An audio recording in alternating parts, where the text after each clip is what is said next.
Hello and welcome to Jedi Jingle Maker. Today we're going to take a look at this beast. That's the AM53. It's a Ibanez Artcore semi-hollow body guitar that I have enjoyed very much modifying.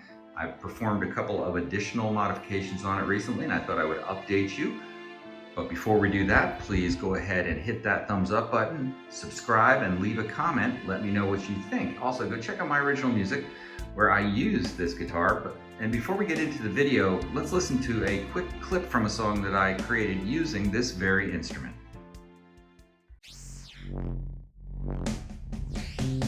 Gear review, it's my gear review. Jedi Jingle Maker is made for you.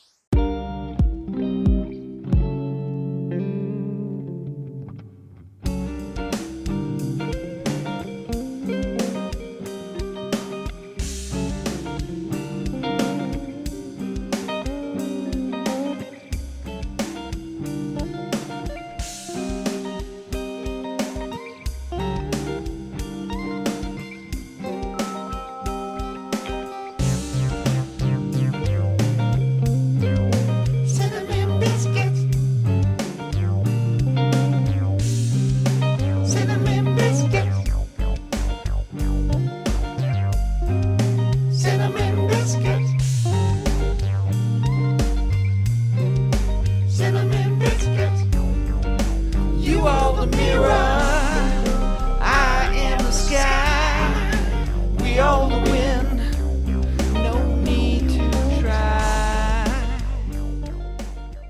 Let's check it out. Now, this guitar did not cost me much. I think it was about $350 when I purchased it from Guitar Center, actually. And I didn't realize, I thought actually that it was my first Chinese manufactured guitar, but no, it was actually Indonesia. If you see there, it says from Indonesia. So that was kind of interesting. But I have been rather pleased with this guitar, to be quite honest. I'll tell you about some of the things I'm pleased with and some of the drawbacks, the continuing kind of semi-drawback that I'm having with this guitar. Okay, so I made some key upgrades to this guitar, which I'm going to tell you about. The first thing was to replace the tuners with these Goto locking tuners.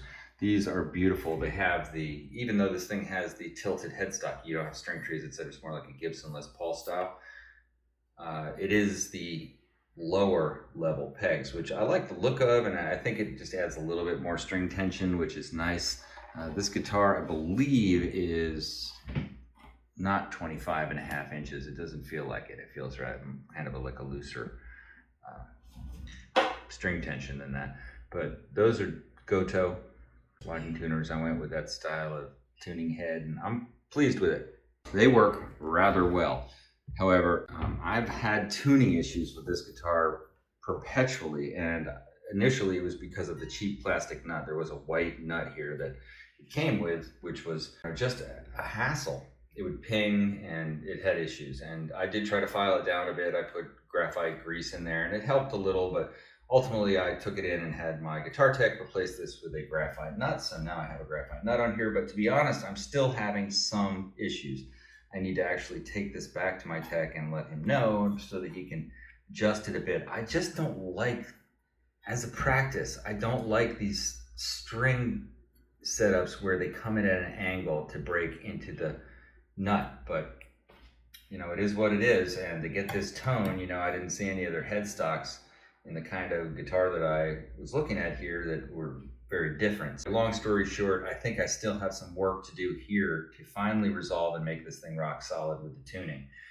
Now, another issue with this was that the fret sprout did start to occur. Really, this is the only guitar I really had where that was a noticeable issue, and it certainly was, and it's still a little rough. I'm going to get a fret file and clean up, you know, kind of come in on both sides of the ends of these and really round them off, but it was noticeably rough, very noticeably rough, like you could get your fingernail under it. So I had that crowned. I had the tech, you know, take it back. So now it's much, much better, but it's still not 100%. It's still a little rough because it doesn't have that grounding. You can get a StewMac fret polishing file for not that much money, 30 bucks, whatever, something like that, and then do that work.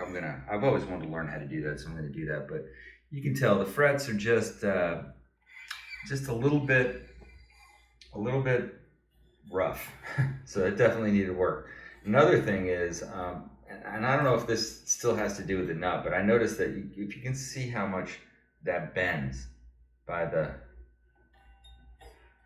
nut. Like if you press too hard on these and I don't know if that's indicative of some problem, let me know in the comments if you know, but if you press there, you can actually pull that string sharp out of pitch.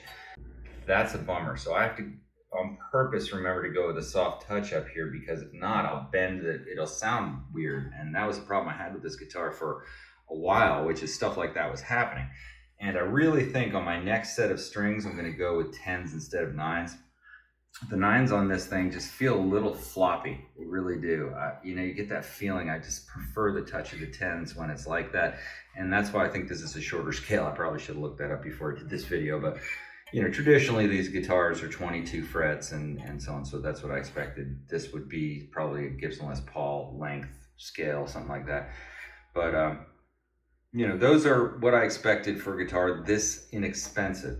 And so I wanted this to be a project guitar. I was hoping for as few problems as possible, but ran into a few along the way, which I've learned from. Meaning every time you buy an inexpensive guitar and then kind of try to make it better, you learn. And that's why I do this kind of thing. Also to get the tone that I really wanted of a semi-hollow body. And this thing actually delivers it even with these cheap pickups. Now I'm gonna get better pickups, but they're adequate to start. They're fun to start, as a matter of fact, I thought.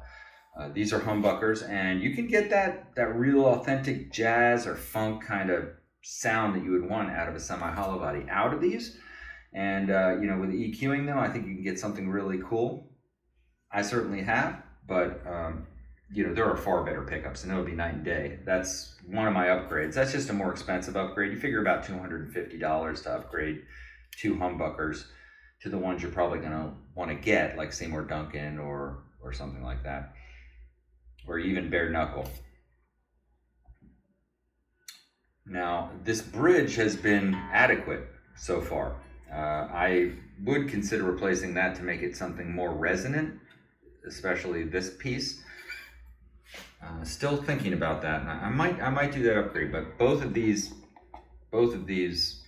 pieces can be easily replaced, certainly. And this is the kind of, you know, string bridge piece where it actually disconnects. It's held on by tension on these 2 bolts.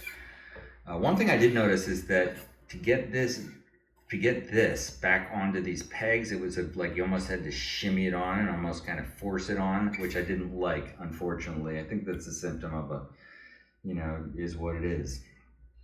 But that was something that freaked me out a little bit, but it's completely functional and no worries. It's just that, you know, that part of it, the 10 times you'll ever have to do that, it's like, oh, I don't like that.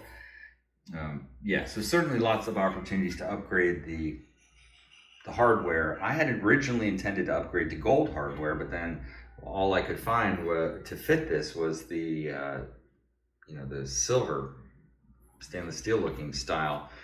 So I went with that, but I could still go gold down here, and I think the gold would actually go very well with the binding. So it can actually look really cool, but I'm not sure exactly what I'm going to put here. But I want to get something that's more like a jazz tone.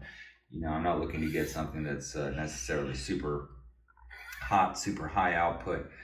But this thing for, you know, playing acoustically is fantastic. I mean, just to take it around, walk around and play it unplugged, it's a cool sounding guitar. And it certainly plays, you know, very well. I would say it didn't play that great just out of the box, but after setup, it really did play very well. This is a very easy guitar to do like legato riffs on, and oddly enough. And of course, all the classic stuff sounds great on it. It's kind of guitar you just want to strum in classic rock songs. So I do love it. I do love it. It's a keeper. It's a project guitar. I'll keep you updated as I upgrade it, and also give you new songs that show how it sounds. So don't forget to subscribe to Jedi Jingle Maker. Leave a comment. Let me know what you think if you have one of these, if you want one of these. And also, go check out my tunes. Thanks for watching Jedi Jingle Maker.